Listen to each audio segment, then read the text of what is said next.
High guys, welcome back to my channel. তো March মাসে আমি যে বইটা পড়ে শেষ করেছি সেটা হচ্ছে the sinner by Shantel Tessier. Cover পেজটা দেখে বুঝতেই পারছো এটা একটা কন্ট্রোভার্সিয়াল ডার্ক রোম্যান্স বই। স্যান্ডেল টেজার লেখা যে ডার্ক রোম্যান্স বইগুলো রয়েছে সেগুলো একদমই বিগিনারদের জন্য নয়। তো যাই হোক, এই বইটা হচ্ছে লর্ড সিরিজের বুক 2। আর লর্ড সিরিজের বুক 1-এর থেকে ওয়ে ডার্কার, মানে প্রচুর বেশি পরিমাণে ডার্ক এর যে কনসেপ্টটা রয়েছে। তো প্লিজ এর ট্রিগার ওয়ার্নিংসগুলো চেক করে দেনই এই বইটাতে হাত দিও। আর আমার মতে পুরো লর্ড সিরিজটারই সম্বন্ধে একটু সাম্যক জ্ঞান লাভ করো।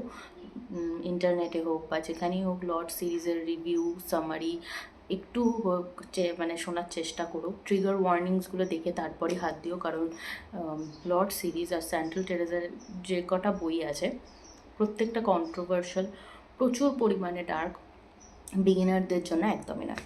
তো এই বইটার যেটা ব্লার্ব রয়েছে সেটা আমি তোমাদেরকে পড়ে শোনাচ্ছি, দেন এটা আমার কেরাম লেগেছে আমি সেটা তোমাদেরকে বলবো।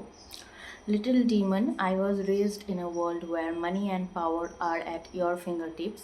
My father is a lord, a very respected member of secret society that know no bound. When tragedy struck my family, we discovered we weren't untouchable. Just when I thought life couldn't get any worse, I was shown that hell is really like. What hell is really like. Then he came and saved me, the devil disguised as my personal hero. But of course, nothing is for free, not when a soul is up for grabs. I vow, you vow, we vow. The most, মানে এই লাইনটা Lord সিরিজের একদম punch line. Easton Bradley Senate Singh uses his power for his own sick pleasure. Like a typical lord, he never thought about the consequences of his actions. I grew up with him, obsessed over him, craved him. He was who I pictured when I imagined doing things my body shouldn't want. Um, one day I realized he was not who I thought he was. It didn't change anything, though, because I was already too far gone. If anything, I fell for him harder. Every now and then, someone enters your life who flips it upside down. Sin wrecked me in the worst way, and I thank him for it by serving on my knees.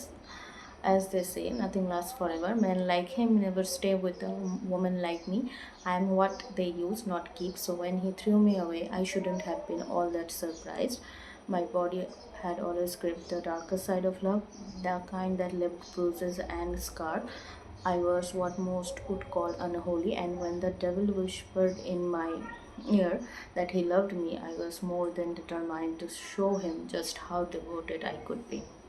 তো এটা থেকে বুঝতে পারছো এই বইটার মধ্যে আমরা এলি আর ইস্টার্ন সিনের লাভ স্টোরিটা জানতে পারবো। এর মধ্যে আমরা সিন আর এলি বলেই দুজনকে সম্বোধন করব। আর সিন হচ্ছে এই বইটার মেন এমএমসি, আর এলি হচ্ছে এফএমসি।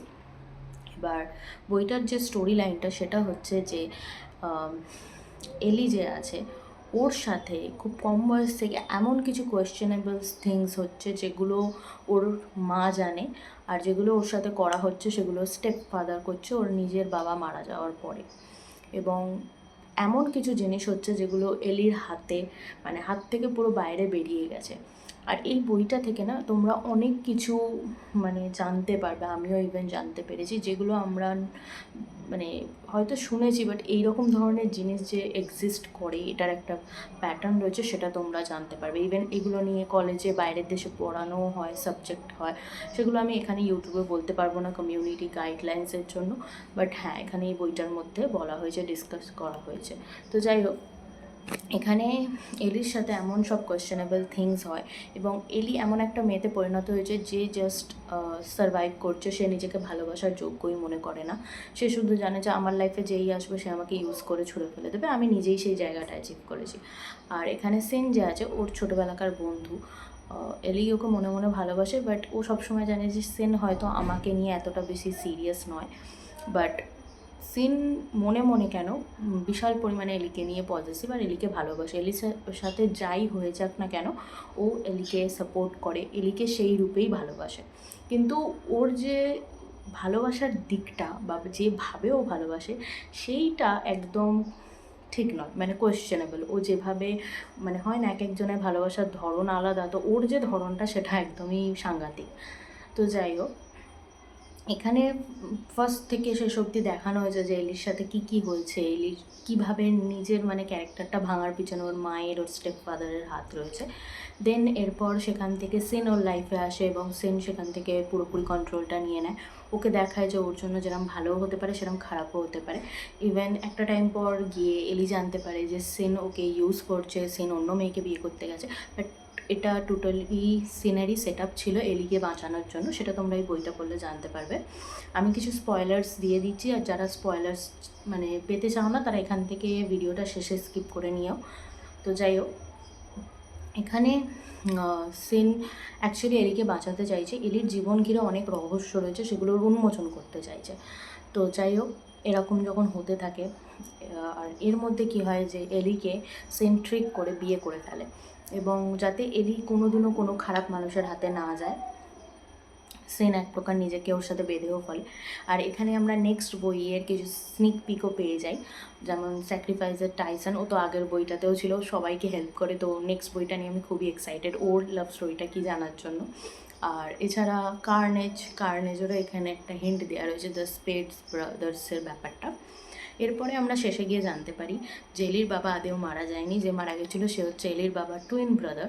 এবং এলির এই পুরো জীবনটার পিছনে ওর মানে যে মা, নিজের মায়ের হাত আর স্টেপ ব্রাদারের হাত মারাত্মকভাবে রয়েছে, আর হাত রয়েছে সিনের বাবার। হ্যাঁ, সিনের বাবার। আর এই বিষয়টা সেন পুরোপুরি মেনে নিতে পারে না।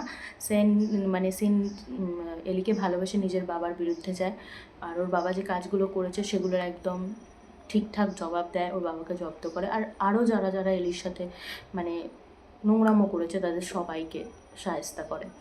আর শেষে গিয়ে এলিকে বাঁচানোর জন্য সেন নিজে একটা স্যাক্রিফাইস করে, ওই যে কার্নেজ গ্রুপটা রয়েছে স্প্রেড ব্রাদার্সকে, সেখানে নিজেকে সঁপে দেয়। এবং ওখানে না একটা পুরোপুরি হেল বলতে পারো, টর্চার হাব, যেখানে সবাইকে টর্চার করে, সেখানে বিনা কোনো কারণে ও গিয়ে সঁপে দেয়। কারণ ওদের কাছেই এলির আসল বাবা ছিল। হ্যাঁ, এলির যে আসল বাবা সে মারা যায়নি, তো তার বাবার বিনিময় ইস্টার্ন নিজেকে আর কি সেন নিজেকে সঁপে দেয়। বাট পরে গিয়ে টাইসন আর এলির যে বাবা, সে এলির স্টেপ মাদার আর ইস্টার্নের বাবাকে হ্যান্ড ওভার করে ইস্টার্নকে ফেরত নিয়ে আসেন, এবং সেখান থেকে এদের একটা হ্যাপিলি এভার আফটার দেখানো হয়। তো ওভারঅল আমার এই বইটা স্টোরি ওয়াইজ 4.5 স্টার লেগেছে। তোমাদের অনেকেরই এইটা অতটা ভালো লাগবে না। অ্যাকচুয়ালি আমারও ফার্স্টটা বেশি ভালো লেগেছে, দ্য রিচুয়ালটা, রায়েটকে বেশি ভালো লেগেছে। এই বইটা পড়তে ভালো লেগেছে ঠিকই, বাট ওয়ে টু ডার্ক, প্রচুর ডার্কের জন্য খারাপ লেগেছে এমন নয়। বাট হ্যাঁ, স্টোরিটার পোটেনশিয়াল ছিল, আরও হতে পারতো। বইটার মধ্যিখান থেকে যে প্লট টুইস্টটা আসতে আরম্ভ করেছে তখন তোমার স্টোরিটা হিট করবে। আদারওয়াইজ বইটার ফার্স্ট কেন, পুরো বইটার স্মার্ট সিনে ভর্তি, প্রচুর স্মার্ট সিনস রয়েছে 18+। আননেসেসারি না, স্টোরির জন্য দরকারি। বাট অনেকের এটা পড়তে পড়তে মনে হবে যে একই জিনিস পড়ে যাচ্ছি, বোর লাগতে পারে। আমার লাগেনি, আমি জাস্ট বলছি তোমাদের জন্য। তো তোমরা অবশ্যই ট্রিগার ও ওয়ার্নিংসগুলো দেখে নিও। আমি এটাকে 5 স্টারের মধ্যে 4.5 স্টার দেবো, আর 6 স্টার তখনই দেবো যখন আমার মন ছুঁয়ে যাবে, সেরকম হয়নি। তো যাই হোক, আর চিলিজের মধ্যে পুরো 5 চিলিজ, ভর্তি স্পাইস রয়েছে এটার মধ্যে। তো অবশ্যই এটা দেখে এই লর্ড সিরিজটা পিক করো। আমি সিরিয়াসলি এই বইটা পড়ার পর না একটু ভয় পাচ্ছি থার্ড বইটা হাত দেওয়ার জন্য, কারণ যত এগোচ্ছি মনে হচ্ছে যেন স্টোরি আরও ডার্ক হতে চলেছে। আর এখন তো নতুন বইও চলে এসছে কেওয়াটিক, তো আমাকে অত দূর যাওয়ার জন্য এখন স্যাক্রিফাইস পড়তে হবে, তারপর কার্নেজ, তারপর ম্যাডনেস, দেন কেওয়াটিক। তো ওই ভিডিওগুলোর জন্য অবশ্যই তোমরা ওয়েট করো। এই হলো আমার ওভারঅল রিভিউ। এটা আমি মিশো থেকে পারচেস করেছি, এটা পেপার ব্যাক বাট পাইরেটেড। অরিজিনালের প্রাইস প্রচুর হাই, বাট এখন অনেক সাইটসে, মিশো, ফ্লিপকার্ট, অ্যামাজনে তোমরা লর্ড সিরিজ পুরোটাই একসাথে পেয়ে যেতে পারো। আর ইনস্টাগ্রামেরও অন্যান্য সাইটও বিক্রি করছে, সেখানে অনেক কমে তোমরা এই বইটা পেয়ে যেতে পারো। আর ভিডিওটা ভালো লাগলে অবশ্যই like, share, subscribe and comment করো। দেখা হচ্ছে নেক্সট ভিডিওতে। টাটা।